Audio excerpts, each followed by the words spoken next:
விஜயபாஸ்கர் அவர்களும் நேற்றைய தினம் அவர்கள் தாவேகா கட்சியில் இணைந்து மேடையில் பேசிய கருத்துக்கு எங்களை போன்ற கழக விசுவாசிகளுக்கு ஒரு மனவேதனையை வருத்தத்தை ஏற்படுத்தக்கூடிய ஒன்றாக இருந்தது. அதனால் அவர்களை பற்றிய பொது செய்திகளை உங்களுக்கு தெரிவிக்க வேண்டும் என்று நான் விரும்புகிறேன். விராலிமலை சட்டமன்ற உறுப்பினர் விஜயபாஸ்கர் அவர் மீது எத்தனை வழக்குகள் இருக்கிறது என்பதை அவர் சொல்ல வேண்டும்.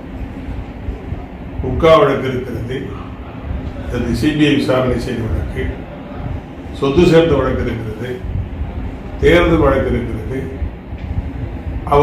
அவருடைய உயரத்துக்கு மிஞ்சிய வழக்குகள் நிரம்ப இருக்கிறது.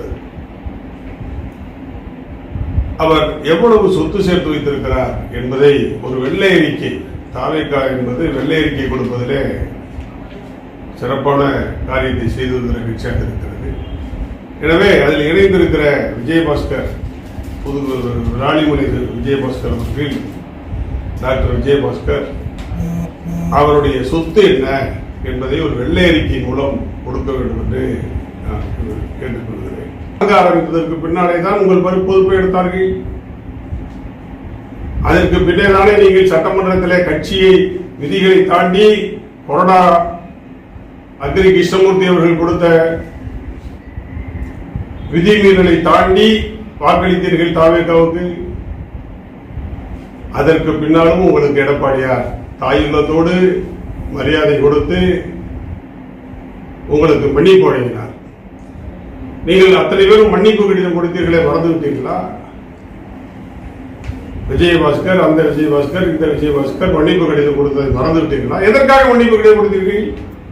பொதுச் செயலாளர் தான் உங்களுக்கு பிடிக்காதவர், கொள்கை ரீதியாக பிடிக்காதவர், முரண்பட்டவர்.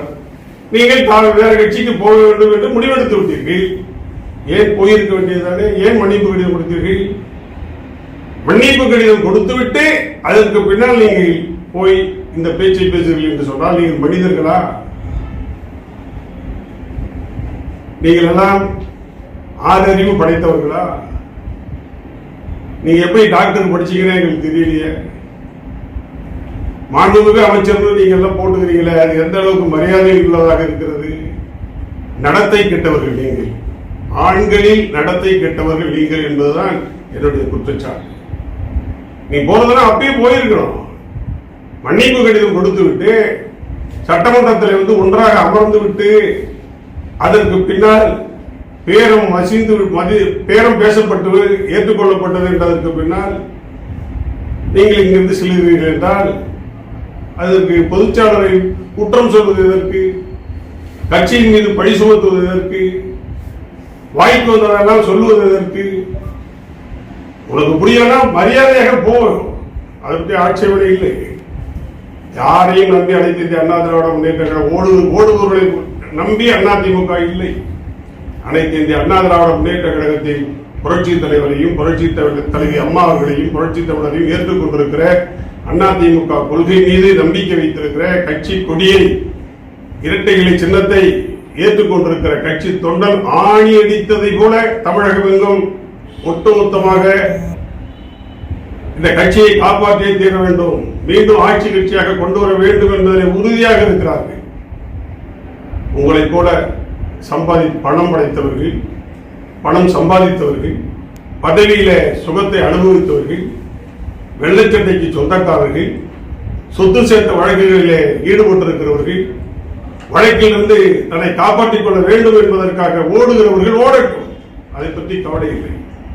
ஆனால் ஓடுகிறவர்கள் நாகரீகமாக பேச வேண்டும்.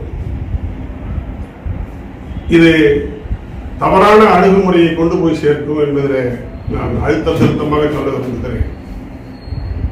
அதே போல பிளே ஸ்டோர் மற்றும் ஆப் ஸ்டோரில் இருந்து பாலிமர் செயலியை QR கோடு மூலம் பதிவிறக்கம் செய்யுங்கள்.